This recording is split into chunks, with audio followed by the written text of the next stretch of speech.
అందరికీ నమస్కారం. ఈరోజు మీకు ఒక మంచి కథ చెప్తాను. అంటే అందులో మంచి మీరు తీసుకుంటారని నేను ఆశిస్తా. కథలో మంచి చెడే ఉంది కానీ, అయితే అనగనగా ఒక ఊర్లో ఒక ధనవంతుడు ఉన్నాడు. ఆ ధనవంతుడు ఏంటంటే డబ్బు ఉంది, ఎలాగైనా గడపచ్చు.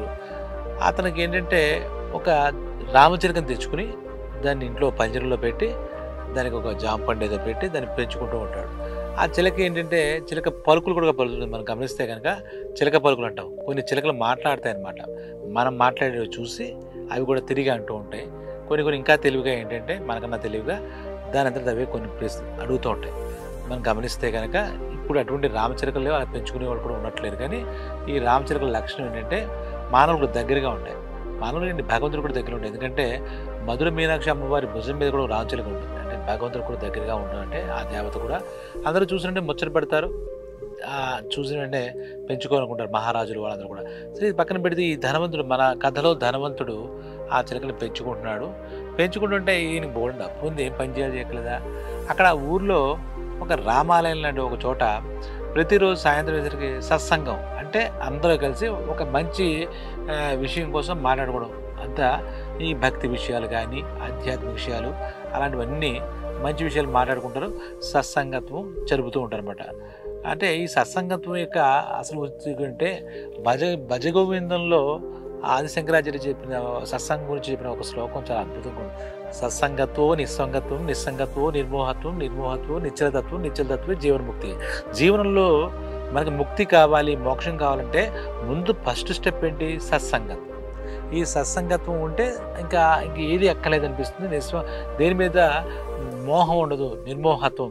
ఆ నిర్మోహత్వమే నిశ్చల తత్వం. ఆ నిశ్చల తత్వం అంటే ఆ సైలెంట్ స్టేటస్, సమాధి స్థితి వస్తుంది. అది ఎప్పుడైతే వస్తుందో నిశ్చల తత్వం జీవన్ముక్తి, జీవన్ముక్తి అని వస్తుందని చెప్తాడు శంకరాచార్య అనే మహానుభావుడే ఈ సత్సంగం గొప్ప చెప్తాడు. ఇందులో చాలామంది అంటే సాయంత్రం మేము సత్సంగం చేసుకోవడానికి మంచి మంచి విషయాలు తెలుసుకోవడానికి వెళ్తున్నామని అదొక ఫ్యాషన్ గాను, అదొక గొప్ప క్వాలిటీ కానీ వెళ్తుంటాం. ఇప్పుడు కూడా చూస్తుంటే పెద్దలు గురువులు చెప్తుంటే ప్రవచనాలకు వెళ్తూ ఉంటారు. ఆ ప్రవచనాలన్నీ వెంటనే లేదంటే ఈ భాగవతోత్తములు చెప్పినటువంటి ఈ పురాణాల యొక్క సారం వినడమే సత్సంగత్వం. వాళ్ళందరితో కలిసి కాలక్షేపం చేయడం అంటే భగవంతుడి దగ్గరగా ఈ పెద్దలు చెప్పిన గురువులు చెప్పే దాన్ని సత్సంగం చేయడం, ఆ వినడం అనే దానికి సత్సంగాన్ని పెడతారు.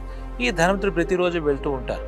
ఒకరోజు అలా వెళ్తూ ఉంటే సాయంత్రం వేళ సంధ్యా సమయంలో, అంటే సాయంత్రం చల్లబడ్డాగా వెళ్తారు. అందరూ అక్కడ కూర్చుంటారు, వాళ్ళ అనుభవాలు షేర్ చేసుకుంటారు. అక్కడ జరిగే పెద్దలు చెప్పే ఈ ప్రవచనాలనండి ఇంకోటనండి వింటూ ఉంటారు అన్నమాట.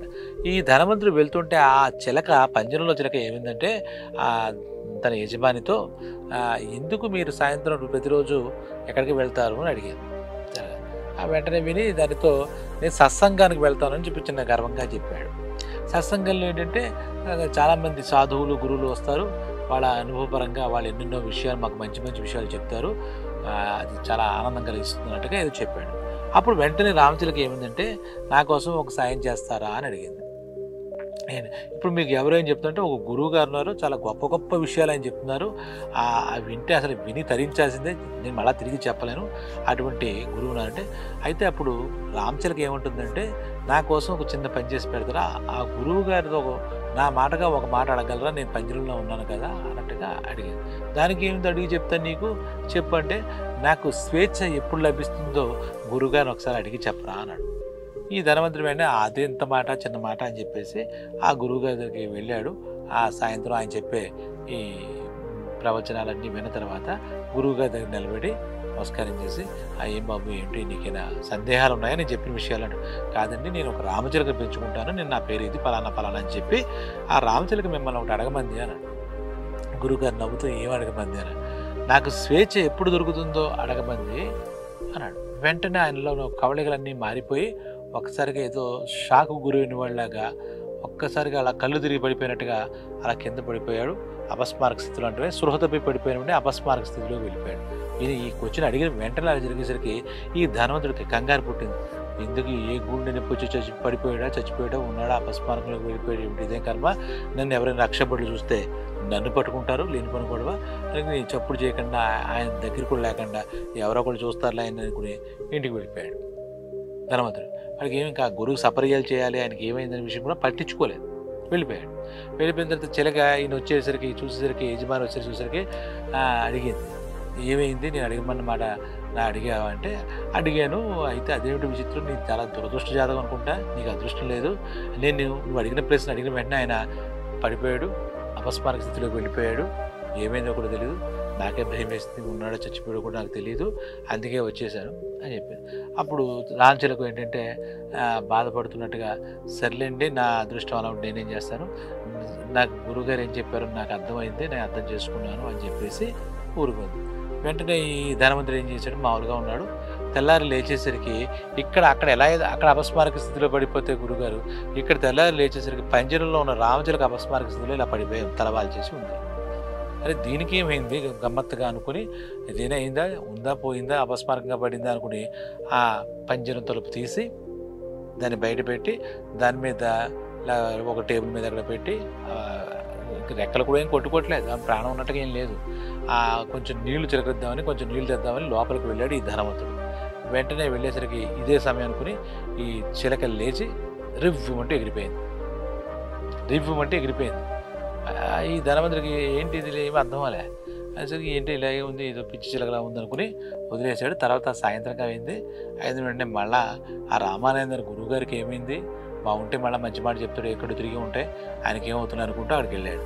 వెళ్ళి వెంటనే ఈ ప్రవచనాన్ని చెప్పిన తర్వాత పిలిచాడు, ధనవంతుడిని పిలిచి నాయన నీ చిలక ఏమైంది, ఎలా ఉంది, నేను ఏదో అడిగావు, నాకు కడుగు తిరిగి పడిపోయి ఏంటంటే, చిలక ఎక్కడదండి, ఎగిరిపోయింది, రివ్వమంటే ఎగిరిపోయింది, ఇలా అపస్మారంగా పడింది కదా అని చెప్పి దానికి ఏమైందో ఇటు చూద్దామని చెప్పి పంజరం తలుపు తీసిన వెంటనే అక్కడ పెట్టాను, నీళ్లు చిలకరిద్దాం లోపలికి వేసి అది రివ్వమంటే ఎగిరిపోయిందంటే అప్పుడు గురువు నవ్వుతూ అంటాడు, నేను చెప్పే పాఠం దానికి బాగా అర్థం చేసుకుంది, అది మానవులకల్లా తెలివైంది, అంతేకాకుండా నేను ఇచ్చినటువంటి ఈ సంకేతం, ఈ సూచన అది అర్థం చేసుకుని అపస్మారక స్థితిలో పడిన వెంటనే అది కూడా పడి మీ అందరికీ అందకుండా నీ చేతితో ఆ పంజరం తెరిపించుకుని ఎగిరిపోయింది. మీరు ఉన్నారు, ఎన్నో వింటారు కథల కింద, ఎక్కడా కూడా ఆచరణలో అర్థం చేసుకుని ఆచరణలో పెట్టరు, నిత్యం మీరు భ్రమల్లోనే బతుకుతారు, ఏదో విన్నట్టు వింటారు అని చెప్పేసి ఆయన చెప్పేసరికి ఈ ధనవంతుడు సిగ్గుతో తలంచుకుంటాడు అనమాట. స్వేచ్ఛ కోరడం అంటే ఈ భ్రమల్లో బతకడం కాదు, అలాగే సత్సంగం అంటే ఏదో కాలక్షేపం కాదు అని తెలుసుకోవాలి. అజ్ఞానం నుండి అంధకారం నుండి స్వేచ్ఛ వైపు వెళ్ళడం ఏంటంటే ఆ చిలక మీకు ఉదాహరణగా చెప్పచ్చు.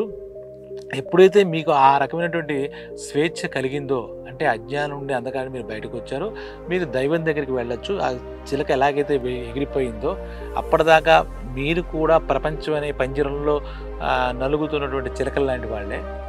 అది ఎప్పుడైతే ఈ గురువు యొక్క సూచనలు, ఈ వివరణలు వింటే ఖచ్చితంగా స్వేచ్ఛ ఎలా అయితే పొంది మీరు కూడా పొందొచ్చు. ఆచరణలో లేని ఎంత విషయమైనా, ఎంత అద్భుత విషయమైనా వృధా. మీరు భ్రమల్లో బతికినట్టు అవుతుంది తప్పితే జ్ఞానం వైపు ప్రయాణించడమే స్వేచ్ఛ, భగవంతుడి వైపు దైవం వైపు ప్రయాణించడమే స్వేచ్ఛ.